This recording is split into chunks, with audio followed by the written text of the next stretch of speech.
of being a babbler, one who is planting seeds with his mouth about strange gods. What this tells us in the Bible, but for it just to be there, is that words plants seeds. And seeds can either grow good things or bad things. For those of us who have experience in gardens will know seeds can plant weeds or they can plant fruit-bearing plants. The weeds is what we want to watch out for. Okay, so number 2. That was number 1, spermologos. Number 2. Okay. Does anybody know what the word doctrine is? Teachings. Teachings? Okay. We find this word, doctrine, in the English language, which is translated over from Hebrew, Aramaic, and Greek. We find it 56 times in the Bible. Okay? For it to be there 56 times, if God had put it there for 56 times, I believe that we should take some interest in the word doctrine. If God found it interesting or important enough for it to be in the Bible 56 times, I think we need to take a look at it and find out what is it about. So the definition that we have, that I have up here, is doctrine is a set of beliefs. Something that is taught. Okay? The synonyms for it is a creed. And a creed is a declaration of your beliefs. Do you believe in the Father? Do you believe in the Son? Do you believe in the Holy Spirit? Do you believe that Jesus Christ is God? Do you believe that He died? Do you believe that He rose from the dead? That would be your creed as you would speak it to someone else. What is your creed? You would ask someone, and they would reply a list of things in which they believe, which makes up what division they are in Christianity. Every church has a creed. There is a universal creed, and there are many individual creeds. So that's what separates us from other people. Muslims, Jehovah's Witnesses, etc., etc. Catholics from Protestants, Calvinists from Arminians. It's a declaration of beliefs. And so synonyms are creed, are ideology. Ideology. What is your ideology? And also teaching. Okay, any questions on doctrine at all? I got a question about doctrine. Okay. How you said somebody's creed, based on their family, is going to be their creed. I think I came across it a couple times where I seen someone grew up, let's say Jehovah's Witness, and they became Muslim, such as Jermaine Jackson, right? Mm-hmm. Jermaine Jackson.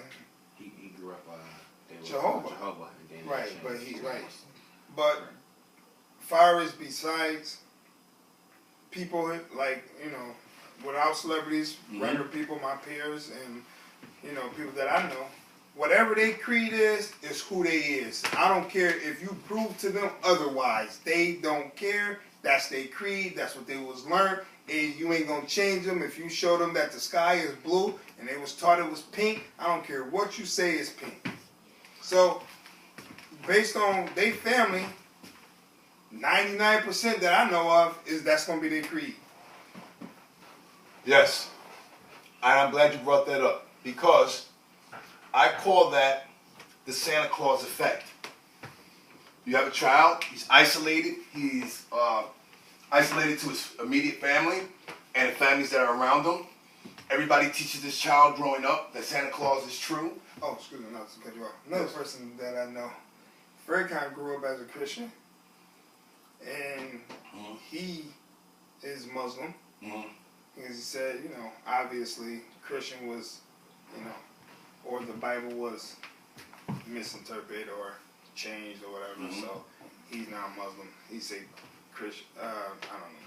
Sometimes he say Christianity, or is the white man's religion. They robbed you of your real religion and gave you those religions. So, but he's another person that transferred from another denomination to another one. Those are the only two people I know. Anybody know anymore?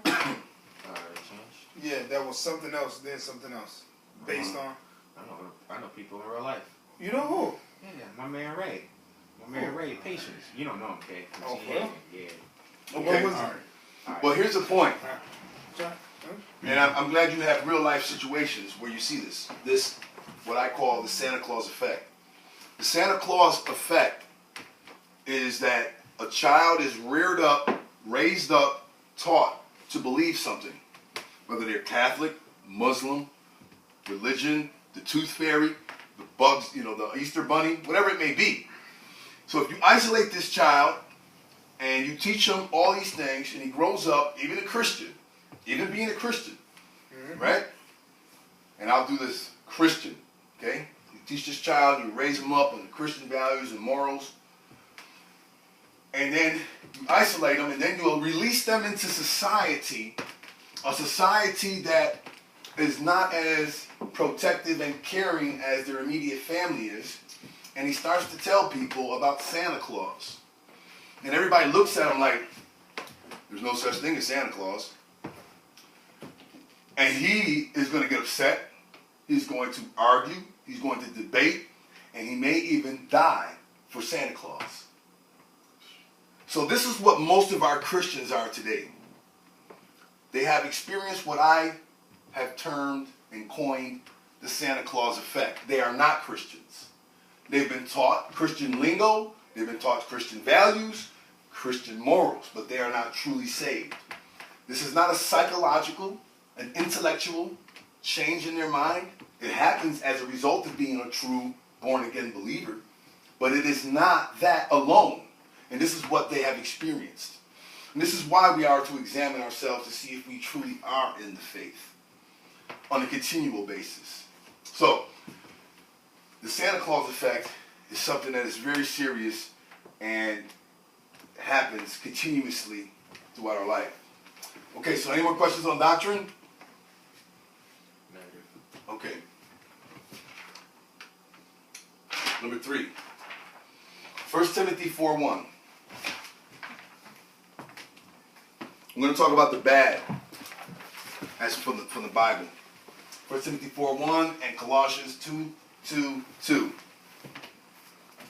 And also 2 Timothy 4:3. I'll take 2 Timothy 4:3. Bob, you have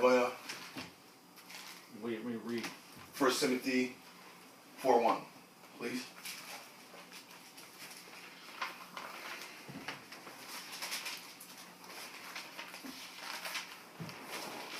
First Timothy. There's a 2 Timothy too? Mm-hmm. Okay, First Yes, Timothy there is. 4:1. That's 1 Timothy 4:1 and 2 Timothy 4:3.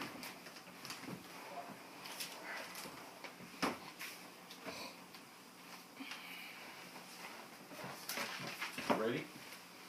Yes, please.